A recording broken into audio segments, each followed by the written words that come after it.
Why following traditional financial advice is a recipe for disaster. What if everything you've been told about money is quietly making you poorer? For decades, the same advice has been passed down like gospel. Save more, stay out of debt, invest for the long term, buy a house, climb the corporate ladder, and for a while, it worked. But in 2026, the rules have changed, and most people are still playing the old game. Even some of the most successful people in the world have had to adapt. Take Elon Musk. He didn't build his wealth by playing it safe or sticking to one predictable path. He reinvested aggressively, took calculated risks, and adapted as industries evolved.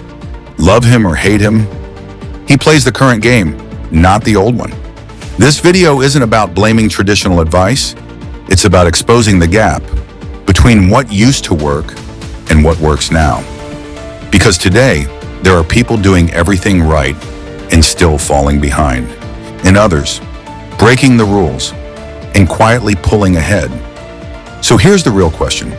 Are you following a proven strategy or an outdated script? Let me paint you a picture. Marcus, 34 years old, an engineer. He earns $95,000 a year. He did everything right. He started investing early, avoided unnecessary debt, saved consistently, lived below his means. By 2024, he had saved $110,000.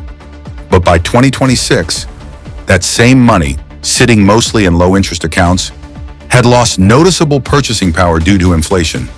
No bad decisions, no big mistakes, just slow, silent erosion. Marcus followed the rules, but the rules didn't protect him the way they used to. Here's the uncomfortable truth. The financial playbook most people are using was built for a different era. Interest rates changed, job structures changed, markets changed, technology changed, but the advice mostly stayed the same.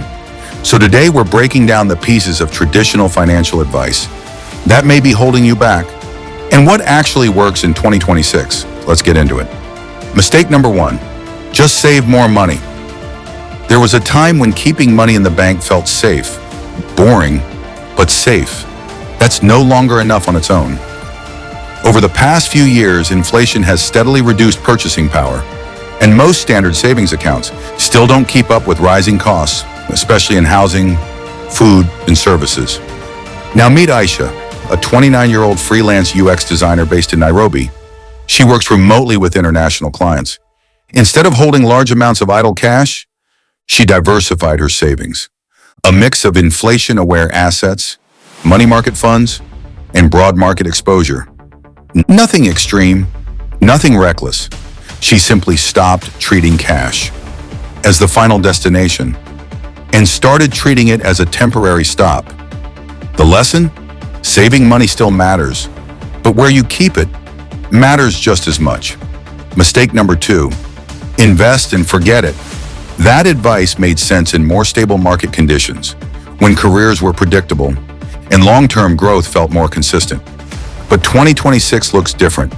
More people rely on multiple income streams, freelance work, remote contracts, and many don't even have access to traditional employer retirement plans.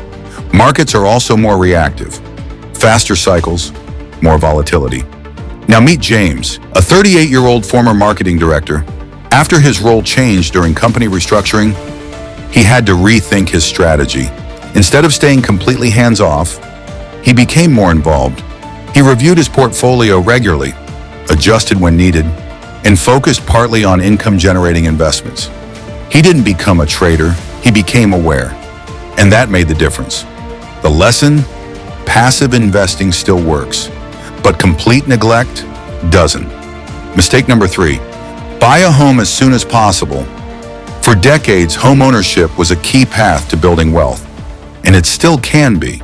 But timing matters more than ever. In many cities today, high property prices and borrowing costs have made early home buying less straightforward.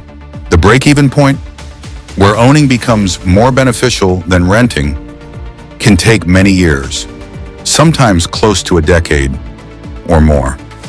Now meet Priya, a 31-year-old data analyst. Instead of rushing to buy, She ran the numbers. She considered maintenance, taxes, then opportunity cost, and realized that buying immediately didn't make financial sense for her situation, so she rented strategically and invested her savings instead. A few years later, she was in a stronger position to buy on her own terms. The lesson: owning property can build wealth, but as soon as possible is not always the smartest move. Mistake number 4, get a stable job and climb the ladder. That advice made sense in a different era, when long-term employment was common and career paths were predictable. But today, things move faster. Automation, artificial intelligence, global competition, job security looks very different now. Now meet Kwame, a 26-year-old graphic designer in Accra. Instead of relying on one employer, he built multiple income streams: freelance clients, retainers, project-based work. So when one income source slowed down, he stayed stable. He didn't rely on job security. He built income flexibility. The lesson: multiple income streams are becoming essential, not just a bonus. So what actually works in 2026? Here's the simplified version. Invest in yourself first. Skills that are hard to automate, like problem solving, communication, and specialized expertise, are incredibly valuable. Build multiple income streams early, not out of panic, but out of preparation. Use your emergency fund wisely. Keep a safety buffer, but don't let all your money sit idle out of fear. Put it to work where appropriate. Focus on real wealth, not appearances. True financial strength is about having options. And finally, stay financially aware. You don't need to be an expert, but you do need to understand how money works today. Marcus, Aisha, James, Priya, Kwame, none of them are billionaires. None had a perfect start, but they all did one thing differently. They questioned the script and adapted. Traditional financial advice isn't wrong, but parts of it are outdated. You can't navigate today's economy with yesterday's map. The game changed. The question is, will you? If this made you think, share it with someone who needs to hear it, and tell me in the comments, which piece of financial advice are you starting to question? I'll see you in the next one.